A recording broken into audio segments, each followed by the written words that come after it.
Hail and Mesh's Kingdom, if you want to become overpowered right from the start in which... Hey look, I don't even need to evade these attacks, I'm taking almost 0 damage and she is destroyed in matter of seconds. While this boss supposed to be really hard in early game. And this is not build specific, so it will work for any playstyle. Let's roll into the game, and first of all, of course, I needed to check one thing. It was Alexander. Oh my goodness, my old friend, is this you?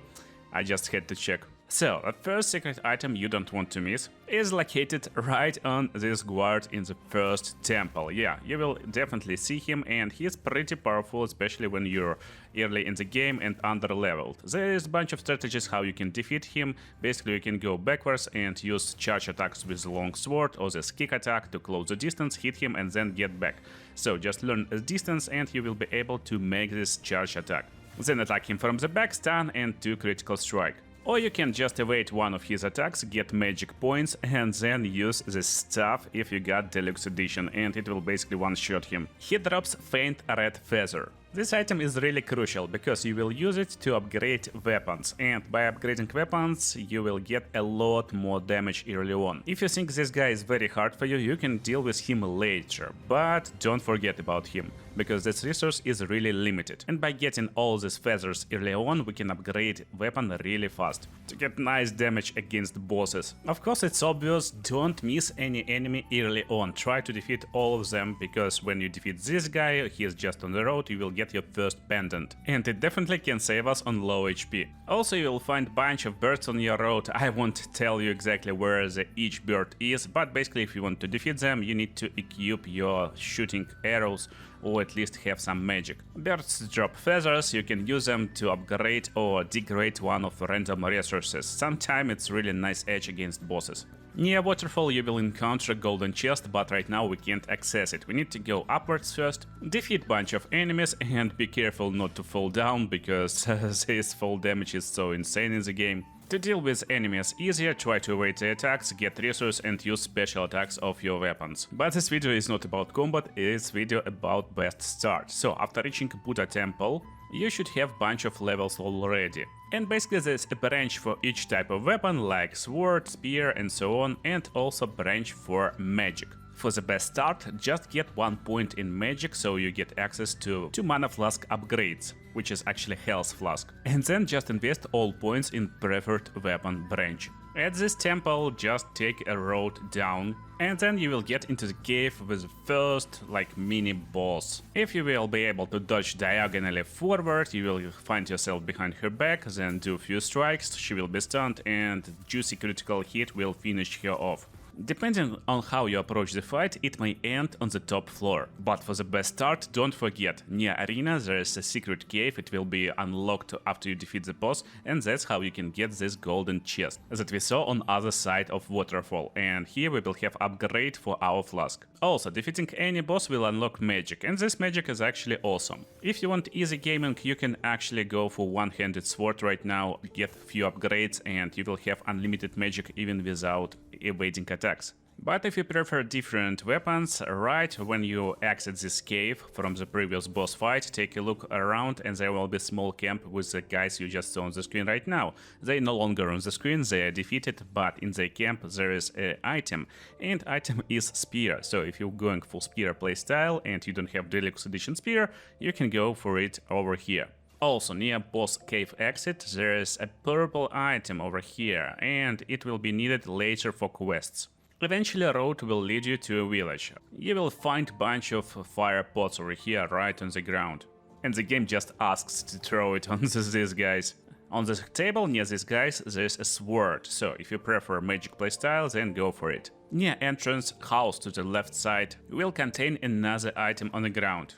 It's another amulet, monkey pendant. It will increase damage of your throwables. And it can be a really good way to get bunch of red essence really fast when you get extra throwables. In the middle of this village there is a shrine, so next teleport location we definitely want to take it. And that's the breakpoint where we will become completely overpowered. Go into a house to the right side of the shrine. There will be a bunch of guys right in front of you. This is monk enemies and they are really easy to deal with, while giving us 80 mercury resources, basically red feathers, labeling materials, I will call it runes. Here's the drill. Basically we're going back to shrine, spending all our resources and getting levels, and then entering into sleep mode. It's basically a restarting area. And now we can farm it again. Road goes like this. Rush to these guys near the fire, and if you got some throwables, definitely just throw a fire at them so they will be blown up instantly. One defender will come out from the building in front of you, and another dude is standing on the right side of this house.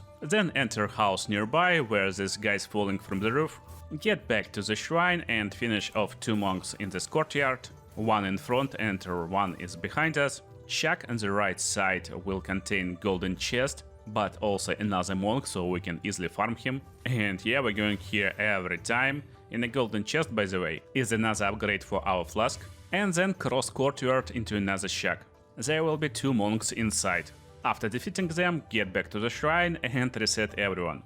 Don't forget, enemies randomly drop items, and these items is the red mercury, essence, feathers, basically. It's just 100 extra red mercury. If you're not wasting time, one run will take roughly 1 minute, and will lend you 1000 red mercury. And just in a matter of few minutes, you can easily get loads of passive upgrades that will give you more defense and more damage and more health. But let's continue, because nearby there's another shack and there will be a single enemy. She is not restarting, but she is pretty hard to deal with. If you're not powerful enough, she can poison you. This lady in a jar, however, is actually very important and we need to deal with her anyway, because as other special enemies, she will give us upgrade for weapon. Coolest part, you don't need to level up to upgrade this thing. It costs only faint red feather, and we need 3 more of them to get next big power spike and increase power of our weapon. And we can get them really early if we know where to look for, to get a best start. So let's go for the next one. Before leaving village, near the guys who knocking doors, just enter this house on the right side and this feather will be on the table. Yeah, it's super easy, you don't need to defeat any super strong bosses. Just grab it and go. 2 more left to go. However, to exit village, you need to defeat boss. He is on another side of this courtyard. But before opening the door, take a look to your left. There's a golden ball that you can give to a trader, and then he will unlock more items. Now we got no other options than to fight a boss, but again, if you leveled a little bit more than you need, you can easily defeat him, or you can evade his attacks, stay away from him as much as possible, and just spam your magic. Magic is really powerful. However, I prefer going behind his back, landing some charge attacks, and then critical striking with these juicy sounds. I will leave a guide for my longsword build if you need it in description, pinned comment and in the end of this video. But let's open the doors and leave the village. That's where you can find first little bamboo bro. Yeah, he will give us bamboo if you manage to hit him. If he escapes, you can just restart from the shrine and try again. Just make few dashes and you will land a hit. On your road to the next village, don't forget to speak with this Raiden or whoever he is and take whistle for assistance from him. Follow the road and you will find this crossroads. Don't go up the stairs and turn right instead. On the next crossroads, don't go to the right side first, crossing this river, but go to the left instead. You will hear men speaking, this means you are in the right place. There will be another little bamboo bro, so you need to definitely catch him and destroy him. Then get inside a cave where men talked. The stranger will tell you a story, but most importantly, on the top side of this cave, there is Mr. Kung Fu Panda lying on the ground. He is a trader and he sells everything for bamboo. You can get the spear if you're going for a spear, but I recommend picking this magic. You will need 3 magical points to use it, but it will reduce damage taken. Now, going back and to another side of this crossroads, we can find a cave. After going through the cave, there will be a road with a tree at the end of it. And near the tree, there is an upgrade for your passive part. It's called Way and it will increase spell damage, which is at this point pretty useful for any build, so definitely part of the best start. Now you're ready to go up the stairs and fight this bro. He's not mandatory, you can actually skip him, but if you defeat him you will get full set of his armor. Not insanely powerful armor, but still better than nothing. Basically, your goal is to get into this temple, and near the temple there will be a shining statue. To activate statue, you need to make emoji. For this one, it's worship. Basically, you're doing a little bit of this, a little bit of that, and gaining divine gift that can be used later to remove madness. Go inside the temple and take safe location over there. But then you need to go into this chunk of multiple houses with accessible rooftops. After getting on top, there will be a bridge with some bodies laying around. Just cross the river and get on top into this little shack. There will be another lady in a jar. Yeah, she's crazy, she's cool, but make sure to be cautious and defeat her. Another red feather to upgrade weapon proficiency. On your exploration you will see a bunch of cool things. Basically this guy doing some weird stuff. When you try to hit him, you will be ambushed by this big fellow with a stone. After defeating him, don't forget to check out this house, because there will be equilibrium blades, which is a dual-wielding sword weapon. Now, back to the temple. There will be a trader over here that you saved earlier, and golden balls that we got earlier we need to give exactly to him. He will unlock more items, and most importantly we want to buy 2 stones, yellow and a green one. Equip them and we are so ready to roll. Green is pretty rare, so it will be your single green option for Act 1, that just upgrades stamina recovery speed when you're using your abilities. But yellow is special one, it will increase damage if you know 3 disciplinary skills. And that's the best combination you need to start with. Since leveling a little bit and unlocking 3 discipline skills, that's the skills you unlock for leveling points over here, you will get insanely great damage boost. But to boost our damage even further, we need few more resources to get our mastery of weapons even higher. And we need just few more faint red feathers. It's easy to get next one. Basically you saw the road I took earlier. When you see these 2 guys fighting, right nearby of them there is a secret passage. And behind this house, guess who? Yeah, the jar lady, another one. So just defeat this lady, and after she's defeated you will get 1 more red fainted feather to upgrade your weapon. And that's exactly the last one we need for next mastery of our weapon. I got 1 more insanely secret weapon for you, but let's see what we got at the start. A lot of players actually think this lady is pretty hard, but in my opinion she's pretty easy if you're going for the best start and you already got mastery level 2. Look at the damage I'm doing, I just need around 20 attacks landed and she will be out. But since I'm running my sword build that you can check in the description, I got this magic that you got also.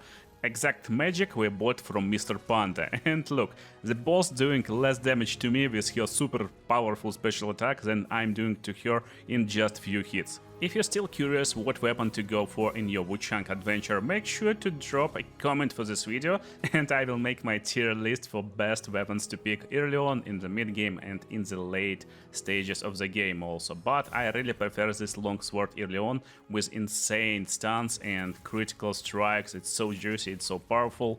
And it's definitely just feels right to play with a longsword into this game. Yeah, magic is a lot easier, you just stand from the distance and spam magic, but sword is a lot funnier. And now, as I promised, insanely cool, pretty secret weapon that you may miss. And it's really easy to miss this place or just to get lost yourself over here. So, near this crossroads, take a road upstairs and then to the right side and then again to the right side and up. You will see a big yellow sign, bunch of dogs and a dude with a shotgun, and this means you're on the right track. Explore this village, you will find a bunch of rooftop guys, there will be a bunch of mini bosses where you can get upgrade materials for your weapon. Little recommendation here, before falling down and fighting this big yellow dude on the bottom of this square, try to get down carefully from this ladder and unlock nearby door to get shortcut from the temple in case you will lose. This guy is pretty powerful and we need to defeat him. However, if you got everything we need from the best start, you probably will have enough damage to clear him out pretty easily and pretty fast. He's like mini enemy, mini boss, and he is pretty cool and fun. We'll give you his magic. It's nice magic, but it costs 2 points instead of 1, so I don't like it. But now it's time to get weapons that will give us ability to launch ourselves in space and crash upon enemies. So we're taking right side after this boy's fight and going upstairs. there will be a house on the right side also. We're going inside and then climbing another pair of stairs to the second floor. On the second floor there will be a balcony with another ladder. We're definitely taking this ladder up and getting access to the rooftops. So on the rooftops, instantly turn over here, get a bunch of items, it's some freebies, and go into this side. You will see a red-eyed enemy on their end and on the roof over here, and we need to be really cautious and fight versus him. He almost defeated me, but I was like a little bit cocky. Still, we got a red fainted feather to upgrade our weapon skill even more right now, we should have enough. But most importantly, it's easy to miss, there's Imperial Great Axe over here on the same roof. It's so easy to miss, but this weapon is very cool and fun to use. Especially if you got some magic points. Look at this stuff, we're basically launching ourselves like a volcano. Here we are. Another cool early game weapon that is really hard to miss, but it's my favorite sword that I'm running even right now, is located over here. When you access this place, workshop, basically don't miss this item. It's not kinda hidden, but again, you may miss it. But after killing these guys, don't forget to look back, and it's over here in corruption. And that's none other than insanely cool long sword. Best part that it's a little bit longer, especially with special abilities, than basic long swords. And that's it, guys. There is a best start you can get in Wuchang Fallen Feathers, and I actually used this start myself to last through the early acts. If you want to check my builds, make sure to watch videos on the screen right now, and see you there.